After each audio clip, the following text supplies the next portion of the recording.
আমার সবথেকে বড় বদভ্যাস হচ্ছে, যেটা আমার খাইতে ইচ্ছা করতেছে সেটা আমার যেমনি হোক খাওয়া লাগবে। তো কালকে রাত থেকে আমি জানি না কেন আমার পায়েস খাইতে ইচ্ছা করতেছে। আজকে মানে স্কুল থেকে আসার সময় যে 1 লিটারের দুধ কিনে নিয়ে আসলাম, 1/2 লিটার করে 2 প্যাকেট।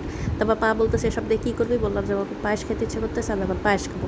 মা বললো তাহলে আমি বানাই দিই।